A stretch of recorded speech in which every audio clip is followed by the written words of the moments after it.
So, the world is sort of taking in the big news from the States that Donald Trump will be the next president. Um, there's been a lot of global reactions, and I'm just going to touch briefly on those. Our Prime Minister Theresa May has said that she's congratulated Donald Trump and said that she wants to work with him. Um, domestically, she's got quite a lot of slack for that. At least it's mixed, I should say. It's 50-50 on her Facebook page. There's a lot of supportive comments, including mine, and I'll explain that in a second. And there's others that are critical, saying that she should take a stance. Now, here's my view. Firstly, those saying that Theresa May is just kind of being subservient are missing the point. Theresa May did criticise some of the more extreme aspects of Trump's campaign, but as Prime Minister of the United Kingdom, she knows full well that she can't just isolate the country by attacking the democratically elected leader of the world's sole superpower. And that's not being subservient, because in this country we are quite wary about that ever since the close relations with Tony Blair and George Bush. It's just being diplomatic. I've used this example many times. If Theresa May done what John Major done in the early 90s, John Major backed openly George Bush Sr. Well, Bill Clinton won the election, and that caused a significant rift for a few years between Washington and London, and that's not good for anyone. Um, America is a more powerful country than Britain. Let's be honest about that. But nevertheless, I think Washington does value the British relationship, and this is a very, very important relationship. Doesn't mean we agree with everything the US does, but that's sort of a message I'm giving to my domestic audience here. The prime minister can't just come out and say, "Oh, Donald Trump is deplorable. I don't support him." That would be incredibly undiplomatic, unstateswoman-like.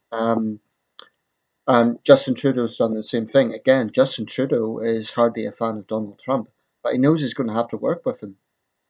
Indeed, Barack Obama might be regretting some of his more outspoken comments in the last few weeks, because now Obama's going to have to work with him. I'm sure they will. I'm sure both men will, do their best. But in the political environment, you can never be absolutely sure what's going to happen. People thought Clinton was going to win this election. Trump was the underdog, except from hardcore Trump supporters, and look what's happened. He's won.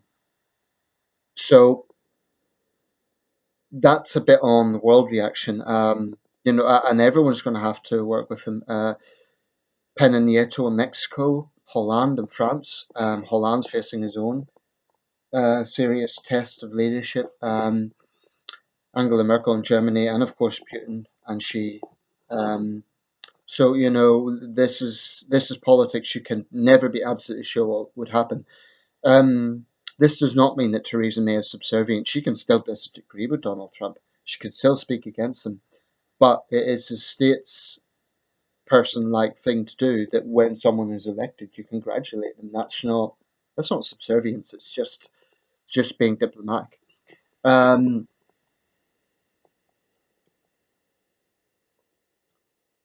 Still struggling with these ulcers. That's what you get for 12 coffees in one night. But there you have it. Okay, so to get to the main point of this video, there's already been very angry protests against the news that Donald Trump will be the 45th president. There's been protests in New York City, in Philadelphia, in Portland, and I believe in a total of 17 major cities across the US. Those are the three I heard about. Um, Clearly, there's some very strong feelings going on, and there's strong feelings on both sides. It is reassuring that in Trump's victory speech, he was conciliatory. He wasn't sort of triumphalist and kind of gloating about it. He was statesmanlike, and he got the right balance. So, like I said in the previous video, it's a very different Donald Trump from what we've seen in much of the campaign. But there are a few things that I think both sides need to bear in mind, and this isn't me trying to be condescending. I'm just sharing my views. I think that for the Clinton side, or let's say for the opposition to Trump side, because they're not all overly enthusiastic about Clinton either. There'll be Bernie supporters that can't stand her either.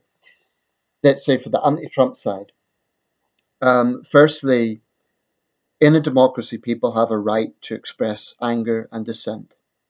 That has to be an underscoring issue. So if people want to protest peacefully, they should have a right to do that. The peaceful protest means protesting in areas that isn't going to impact other people. So I don't agree with protesting down main thoroughfares, because all that's going to do is inconvenience others. The NYPD told them to move on for that reason. And that's not police overreach. I think they were right about that, because there's other people that are trying to get home, that, coming from work and so on. So it's, the protesters in Hong Kong made the same mistake. When you turn the public against you in that way, it's a mistake. But there are people out there, especially Hispanics, Muslims, and many other people who genuinely feel concern. And Trump supporters need to understand that just saying, oh, but you're being paranoid, or Donald Trump's quotes were taken out of context. This concern, I think, largely lies in the disgraceful way that Trump handled much of his campaign. And no one can really refute that. Even if people grudgingly support Trump, I would hope that they were open minded enough to see why this man was so controversial. And it wasn't just telling it like it is. Much of his campaign was downright disgraceful, the way he spoke and the way he. And to me, that's not just being politically incorrect, that's going beyond that, it's being reckless. Um, so now it's time for Donald Trump to start acting like a president. Um, so yeah, I support peaceful protest, and I support the right to be angry as well, very angry. Anger is a fundamental part of human nature. I would be a hypocrite if I criticized someone for being angry, because I often get very angry about a wide variety of things. Um, Anger is a fundamental part of human nature. But what I don't support, and what I utterly condemn, is idiots who infiltrate these things just for opportunistic problem making, i.e., setting fire to cars, smashing up property, and bringing out their anti-globalist sort of message. That's just mindless anarchism. It doesn't help anyone. It's stupid. And if you really do think that Donald Trump is a dictator, well, firstly, that's not the case here, because he's been democratically elected. Um, I know there's this issue that Clinton won the popular vote, but bear in mind, this wasn't an issue before the election. If people really wanted electoral reform, they should have been bringing this up before the election. I mean, it could well have been the other way around. It could have been Trump winning the popular vote and Clinton getting the electoral college. I do think there's a case for electoral reform, as there is in the United Kingdom, but that is the system, and there was no major move to reform it before this. In other words, both sides accepted it. So you can't just say, "Oh, we want reform because our side lost." That's petty. But if there is a real ground root movement for reform, okay, then push that for the next election. Maybe it should be a case that the popular vote determines an outcome. But as someone pointed out, and this is something I hadn't considered before, if it was the popular vote determined presidential outcomes, then you would have big states like California, New York, and Texas decide all the elections. And then smaller states like Iowa, Hawaii, Arkansas would complain that they are not being taken into consideration. So that's a perspective I hadn't considered before, and I think it's a fair perspective. Perhaps that's why the electoral college vote is in place. Hillary Clinton isn't the first candidate to have been on the kind of raw side of losing but winning the popular vote. It's kind of a bittersweet. I suppose for her that can give her some comfort, because it's not an outright rejection. Um, but she shares that with Samuel Tilden, um, Al Gore, and of course there's others. Um, Two others, I believe. I forget the candidates now, but I know Samuel Tilden was one of them, and Al Gore was the other, and there was two others. Grover Cleveland, I believe, in 1888, but of course he got re-election anyway. Anyway, that is the way the system is. Now, if people are really angry about this, then they would have a right to peacefully push for electoral reform for the next election. But they would then have to accept that if Trump won the popular vote in the next election.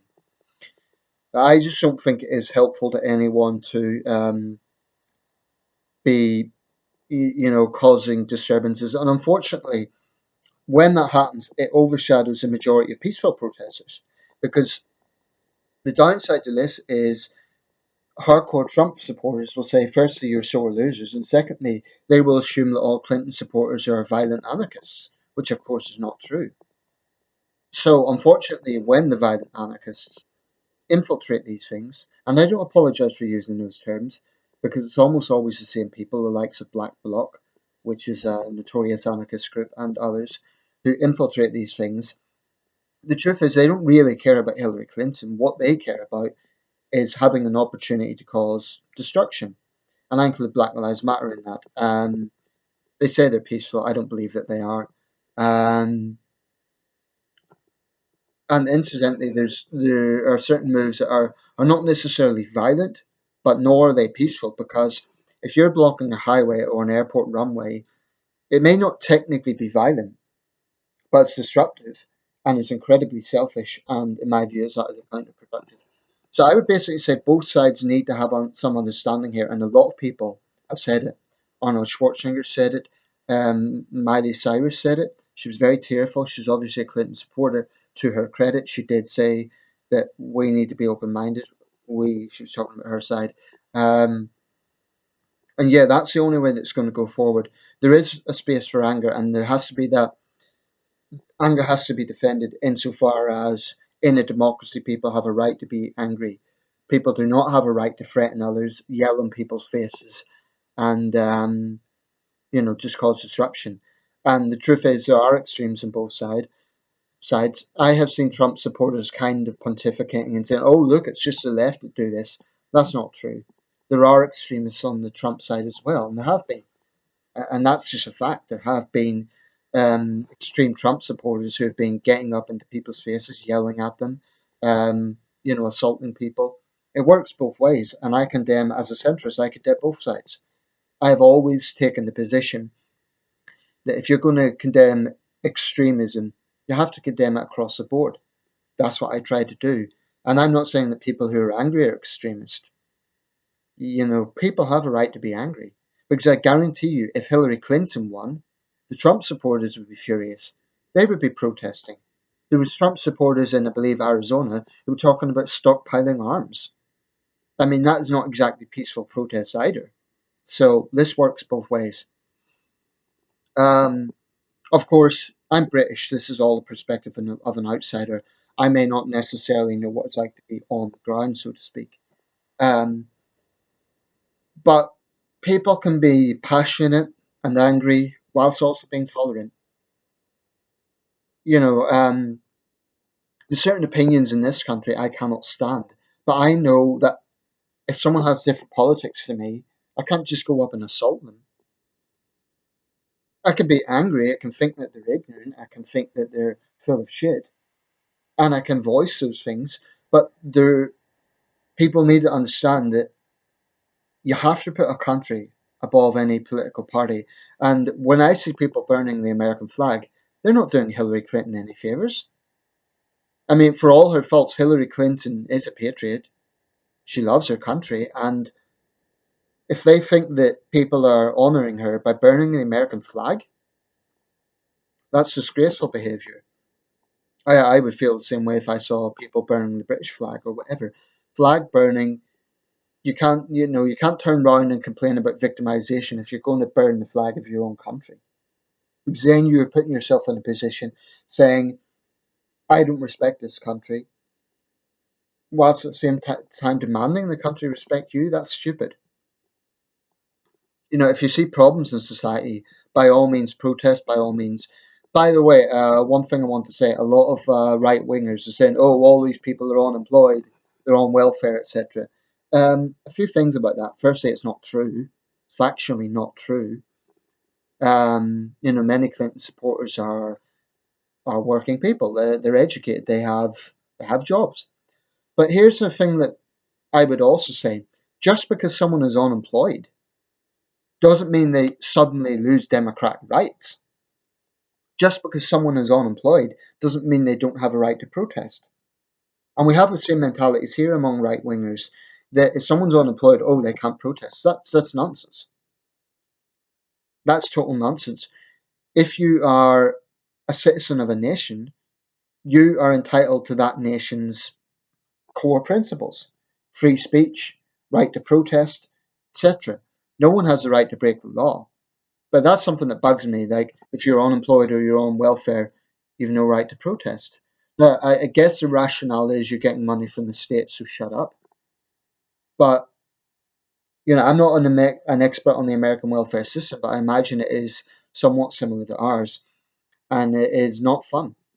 At least in this country, it's not fun. But we have the same mentalities.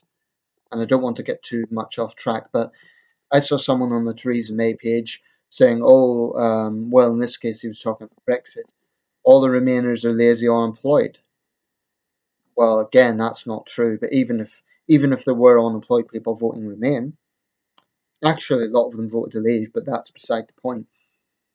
It bugs me that people attack others in that way about their job status. So if you're hardworking, you must be a good person. Not necessarily. You might be hardworking, but you might be a complete asshole. You might treat colleagues like shit. You might be a bully.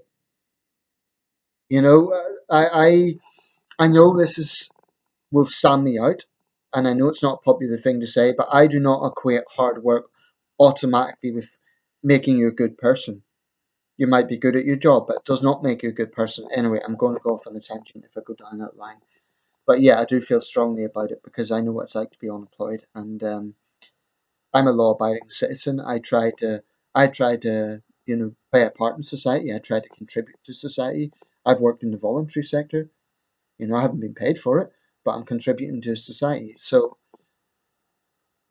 it just really works me up when I see that sort of mentality. Anyway, I'm going to round this up.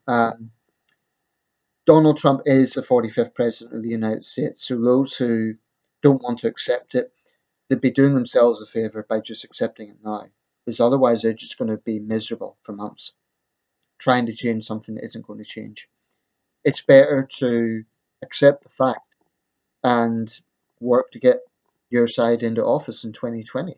I think one big mistake the Democrats made was assuming that Clinton's experience and her name would get her into the White House. Um, like I said, she won the popular vote, but neither candidate can be complacent here, and I think that's why Trump was conciliatory, because he did not get a landslide. So, with respect to Trump supporters, I wouldn't be too sort of smug about it, because your man did not win a landslide. He didn't even win the popular vote. That means a very large number of Americans are not happy with Donald Trump, and it would have been the same with Hillary Clinton. But in that situation, instead of just complaining and saying how awful it is, be realistic. Firstly, Trump is not a dictator.